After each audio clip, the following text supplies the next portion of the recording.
Bienvenidos a Conéctate, el programa de televisión de la Facultad de Posgrado de la UTLA, un espacio para hablar sobre temas de impacto e interés en la actualidad. Hoy estamos con María Cristina Vallas, directora de la Maestría de Comunicación Política, y con nuestro invitado, Alejandro Zavala Palacios, consultor político. Alejandro ha sido responsable del área de comunicación en varias campañas electorales exitosas en Ecuador y Argentina, siendo las 4 últimas las de Asamblea Nacional Constituyente de 2007 y la de Asamblea Nacional en 2009, 2013 y 2017. Hoy hablaremos sobre cómo afectó la pandemia generada por la COVID-19 a los políticos de América. Durante los 2 años que lleva la pandemia del coronavirus azotando al mundo entero, han sido varias las crisis políticas que se han desatado en la mayoría de gobiernos de América Latina, región que tiene altas cifras de muertes respecto a su número de habitantes. La cantidad de países en donde la pandemia ha sido causa de que los políticos pierdan elecciones y popularidad es gigantesca.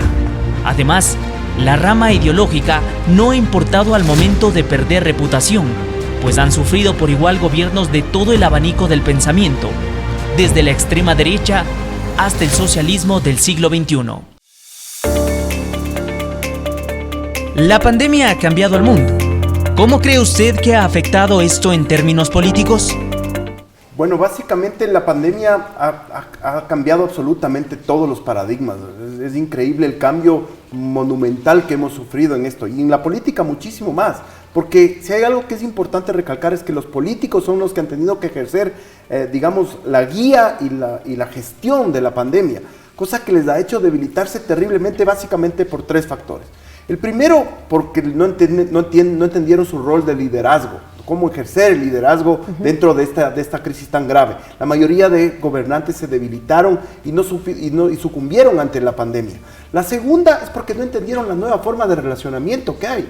Una vez que hemos tenido esta pandemia, a las redes sociales han tomado un montón de protagonismo, el teletrabajo ha cambiado el mundo y los gobernantes no han estado a la altura de poder conversar con esto.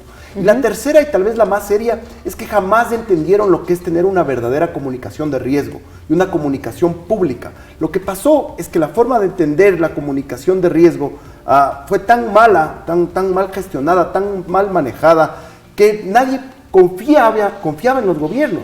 Y eso le pasó no solo a los gobiernos, sino incluso a la Organización Mundial de la Salud. Un día decía una cosa, un día decía otra cosa. A los políticos un día tomaban una medida, un día tomaban otra, y la gente no confiaba en los políticos, no confiaba en las cosas que les decía. Entonces hubo problemas aquí en el Ecuador, tuvimos problemas con los partidos de fútbol, con aglomeraciones, con las fiestas, una vez un aforo, otro día otro aforo, y estas cosas a la gente le crean incertidumbre, y eso hace que los políticos pierdan reputación porque no están generando y dándole la confianza al ciudadano, que es lo que necesita de un gobierno, que sea un faro, una luz que le guíe para que pueda retomar sus actividades y poder pensar y tener una esperanza de que vas a salir de la pandemia, tanto en la parte de salud como en la parte económica. Es decir, la inestabilidad en la información es lo que genera esta incertidumbre. Totalmente, o sea, cuando uno hace comunicación de riesgo tiene que convertirse en un faro que guía a la población, para que la población confíe. Si tú un día dices una cosa y otro día dices otra cosa, hay una cosa que los estadounidenses afirman con mucha certeza y que es muy importante, que es la consistencia. Si tú no eres consistente, si tú no informas cada vez una cosa coherente, una línea del tiempo coherente, y estás diciendo un día una cosa y después dices otra cosa, entonces la gente no te va a creer y va a acudir a otras formas de comunicación. Y ahí es lo grave, porque cuando tú tienes, a ti te pasa que accedes a las redes sociales y ahí, a la suerte de Dios, digamos, porque en las redes sociales hay tanta buena información como tanta basura. Entonces tú no sabes si es que el ciudadano está en la capacidad de discernir entre la comunicación basura y la comunicación realmente bien hecha. Es por eso que la comunicación de redes sociales pública tiene que ser espectacular para que la gente no vaya por otras líneas, porque la gente el rato que no está viendo se deja llevar por influencers, se deja llevar por periodistas que pueden tener alguna gana ideológica, alguna rama ideológica, pueden elegir sesgar la información hacia un lado o hacia el otro, dependiendo para quién trabajen. Entonces eso es muy grave y eso es lo que ha sido un fatal para los gobiernos en toda América, ¿no? Yo digo desde la extrema derecha, desde Bolsonaro y Trump, hasta el socialismo del siglo XXI en países como Venezuela o Bolivia. O sea, a todos por igual les ha castigado fuertemente, y prueba de eso es que todos estos gobiernos han perdido las elecciones. Todos los candidatos que se presentaron a la reelección o se presentaron con otros candidatos para quienes apoyaron, los perdieron. Es así de simple. COVID arrasó con la comunicación de riesgo, arrasó con la comunicación de crisis y arrasó con la credibilidad de los gobiernos de casi toda América. Impresionante. ¿Cómo debería ser una adecuada comunicación de gobierno en el ámbito de una pandemia tan grave como la que se ha dado en el mundo? Bueno, es muy importante entender que una cosa que a los políticos les cuesta mucho comprender, que hay que zafarse de la comunicación de campaña a una comunicación de gobierno, hay que mutar esa comunicación. Tú en campaña, ¿por qué? Porque esencialmente en la comunicación de campaña tú lo que propones son promesas. En cambio en la comunicación de gobierno lo que tienes que proponer son certezas. O sea, es gran distancia. La una es una idea, una idealizada promesa de que algún día vas a cumplir algo. Una certeza es algo que tú tienes que cumplir sí o sí. O sea, esto me dice el gobierno que tengo que hacer, tengo que irme a encerrar en mi casa y lo cumples a rajatabla. O sea, es por lo que tiene que ser. Pero después empiezan las dudas. Cuando no tienes una comunicación adecuada, horizontal, que sea escrutable, que sea que la gente pueda decir por qué está tomando esta medida, y escondes los informes y escondes las estadísticas, claro. La gente empieza a dudar y dice, oye, ¿para qué me encierro en mi casa? Estoy perdiendo mi negocio, estoy quebrando, si es que no me están dando unas razones técnicas suficientes como para yo tener la certeza de que eso está bien. Entonces, si es que al político le cuesta discernir entre comunicación de campaña y comunicación de gobierno, ya tienes un primer error. Porque los objetivos son distintos, claro, obviamente. El uno es acaparar votos y el otro es informarle realmente a la ciudadanía de lo que está pasando en el país, claro. Más en un contexto de una pandemia. Por eso es tan importante, y aquí yo recalco mucho la ideología del teórico Mario Riorda, que es muy importante, sí. de la importancia de la comunicación de riesgo. Mira, cuando tú tienes un faro que te guía, por ejemplo, en países más avanzados, y tú tienes una emergencia, tú sabes perfectamente por dónde tienes que evacuar, quiénes son las personas que te guían, si tienes que hacer caso a la policía, a los bomberos, y esa es la comunicación de riesgo. Tú tienes el riesgo y sabes a dónde acudir, sabes por qué plan de evacuación tienes que hacer. Sí. En cambio, cuando tú tienes una comunicación escasa de riesgo, no sabes a quién obedecer. Sí. Entonces puedes tomar las decisiones arbitrarias que tú quieras y eso le perjudica gravemente al gobierno porque le falta credibilidad. Puede ser eso también, que en países como los nuestros estamos acostumbrados a que lo público sea gubernamental o propagandístico y como que los recursos se asignan a eso y no necesariamente a dar información clara y concreta a la ciudadanía. Ese es un punto muy importante, muy importante. Los medios públicos, lastimosamente en Latinoamérica sobre todo, se han vuelto medios del gobierno y de propaganda del gobierno. Se han utilizado recursos, se han creado impresionantes cosas técnicas, canales, periódicos, redes sociales, pero para servir a la propaganda del gobierno, y eso es perjudicial a morir, porque la gente no empieza a saber la delgada línea que hay entre la propaganda y la comunicación. O sea, eso la gente ya no entiende estas líneas delgadas que hay ahí, y dice, uy, está haciendo propaganda, entonces ¿para qué le voy a escuchar si lo único que me quiere hacer es propaganda? Entonces ahí empieza a perder credibilidad, empieza a perder reputación el gobierno y terminan los desastres que hemos visto, por ejemplo, en la gestión del gobierno pasado que terminó recién, que a la final ya nadie le creía, no tenía ni un 2% de credibilidad, una cosa terrible, prácticamente estar caído. ¿Crees que en la gestión de la crisis concretamente aquí en Ecuador necesitaríamos información más clara, por ejemplo, por parte del COE? Mucho se ha criticado esto, ¿no? ¿En base a qué están tomando las decisiones? ¿Dónde está el criterio técnico de esta mesa? Ahí, por ejemplo, lo que yo decía hace un rato, que es la falta de entendimiento de nuestros políticos de lo que es la nueva gestión de la comunicación. La nueva gestión de la comunicación, como es tan escrutable por las redes sociales, a cada segundo la gente está viendo y está comprobando a través de internet si las cosas que dice son verdad. Necesitas una cosa que no ha hecho mucho el COE, que es la transparencia. O sea, necesitamos saber quiénes son las personas que se reunieron, por qué está un asesor del Ministerio de Economía. ¿Qué hace un asesor del Ministerio de Economía ahí? Entonces, si me dicen, bueno, él nos va a destinar el presupuesto y nos dan las actas y suben las actas, lo que se llama el gobierno abierto, que tú puedes escrutar y meterte desde tu teléfono celular. Y yo quiero saber cuáles son las personas que se reunieron, cuáles son las decisiones técnicas, qué expertos dijeron y aportaron las estadísticas exactas para que me digan que yo tengo que ir en un aforo de 30%, de 50%, de 70%. ¿Qué me está diciendo la ciencia? ¿Qué me está diciendo las estadísticas para que respalde esa información? Lastimosamente no lo ha hecho y pasamos papelones como lo del partido de fútbol de la selección, que el viernes se decía que no había partido o que no había capacidad de invitar público, y el miércoles a la tarde, mediodía antes del partido, se dice que hay el 50% del aforo, y encima, cuando vimos el partido, estaba casi el 100% del aforo. O sea, ahí es cuando la credibilidad de un gobierno se cae, de un organismo como el COE se cae, y la gente no confía y acude a estas otras formas de informarse, que son redes sociales, donde ya decíamos hace un rato, no sabes cuánto es basura y cuánto es información buena, porque hay de las dos, claro. y muchas con intereses creados, y troll centers y bot centers, que pueden llegar a perjudicar un montón la reputación de los gobernantes. Por supuesto.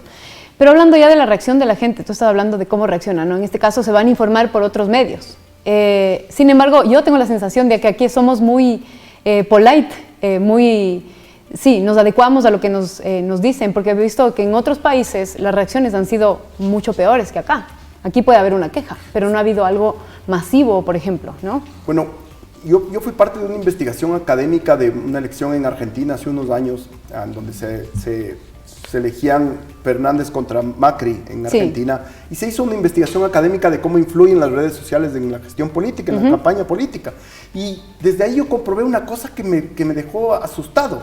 En las redes sociales no hay conversación posible, no existe conversación posible. Existen nodos desde donde sale cierta información, y esos nodos son amplificados por las personas que están cercanas a esa ideología.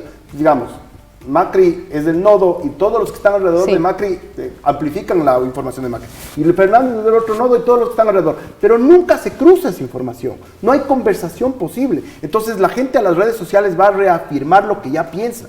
No cambia de criterio por las redes sociales. Entonces, si es que yo estoy en contra de este gobierno, voy del otro lado de la oposición, y ahí me informo. Entonces, evidentemente, del lado de la oposición, todo lo que hace el gobierno está mal. Y si soy pro del gobierno, entonces voy al gobierno, y todo lo que está haciendo es maravilloso y es perfecto. Entonces, en este problema de polarización que hemos llegado, no hay conversación posible, y ahí es donde el gobierno y los gobiernos deberían ser el faro que guían la comunicación para que la gente tenga credibilidad y no se enganche en esta suerte de pelea, de polarización, que no le sirve a nadie y para nada, absolutamente. Absolutamente. Gracias, Alejandro. Vamos a hacer un pequeño corte para poder seguir con esta interesante conversación. Hola, soy María Cristina Vallas y dirijo la Maestría de Comunicación Política de la UDLA. Quiero invitarte a ser parte de este programa y potenciar al máximo tu desarrollo profesional. Este es el mejor momento para continuar creciendo profesionalmente, porque es en los tiempos difíciles donde debemos sacar lo mejor de nosotros y prepararnos. Te esperamos en la UDLA, porque al igual que tú, sabemos que mañana es lo que haces hoy.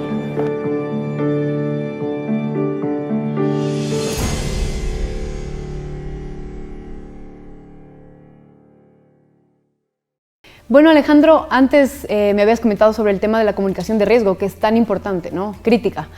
Y habías hablado de la mala calidad o escasa preparación para enfrentar esta comunicación. Quiero que me digas de ejemplos concretos de cómo les ha afectado esto a los líderes del continente americano.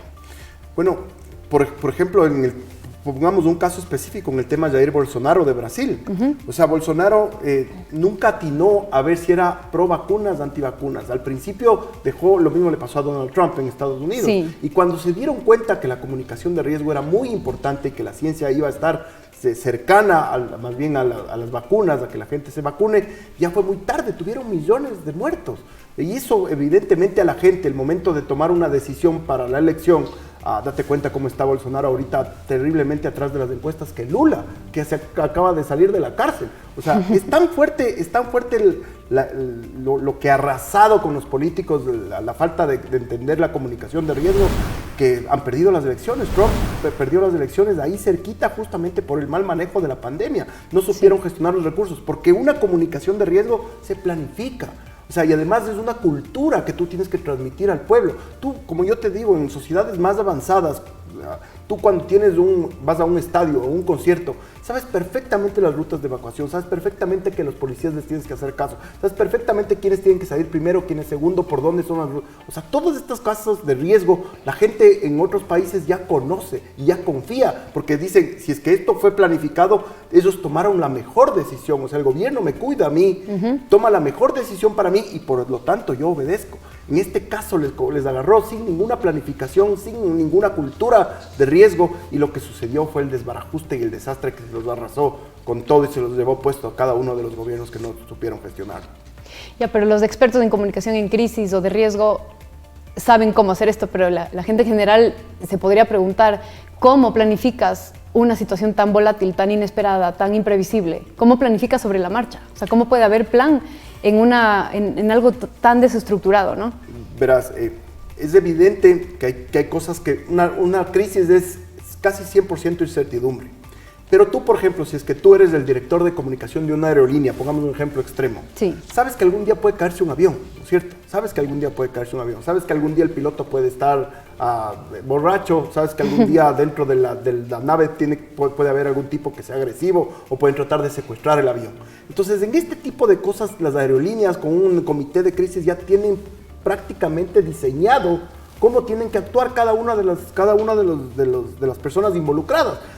¿Qué tienen que hacer? ¿Cómo tienen que contener a los familiares? ¿Qué pasa con los seguros? ¿Qué pasa con las funerarias? Con todo eso piensan hasta el último detalle. Acá podías hacer lo mismo, no, evidentemente no vas a ver una pandemia, pero puede pasar un aluvión como el de La Gasca, puede pasar un terremoto como el de Manabí Esmeraldas, y estas cosas, a pesar de que no son las mismas, pueden tener ribetes parecidos en el manejo, sobre todo, en la gestión de recursos, en la gestión de movilizar a las personas, en canalizar las donaciones que quiere hacer la gente, en canalizar el voluntariado, y todas estas cosas no las tenemos, nunca lo hemos tenido, y por eso es que en otros países que ya la tienen, la gente confía. En nuestros países no la tenemos. En ese momento se ponen a planificar. Hemos visto lo que ha pasado con La Gasca recién, y es una muestra clave de darte cuenta de que la cultura de riesgo y la comunicación de crisis en nuestros países no está implementada, no le dan la importancia que necesita, hasta que tienen un evento así, que cuando ya se dan cuenta es muy tarde y les termina llevándose puestos a los gobiernos, lastimosamente. Sí, son situaciones muy lamentables. Yo por eso te quería invitar hoy. Muchas gracias por el tiempo. Especialmente tú, que eres profesor de nuestra maestría en comunicación política. Es un gusto que estés acá con nosotros. Y bueno, les vamos a dejar con curiosidad a las personas que nos están oyendo para que averigüen más sobre esta maestría. Y nada, nuevamente gracias por el tiempo. Bueno, encantado de la vida, me parece hermosa esta maestría, vamos a dar el 100%, los profesores vamos a estar muy contentos de apoyar a los estudiantes, sobre todo con el apoyo que tenemos de la universidad. Queremos que los estudiantes sepan que vamos a dar el 1000% para que salgan beneficiados y tengan una buena realización profesional. Muchas gracias, Alejandro. Encantado. Muchas gracias por habernos acompañado en nuestro programa Conéctate, un espacio generado por la Facultad de Posgrados de la UDLA para hablar sobre temas de impacto e interés en actualidad.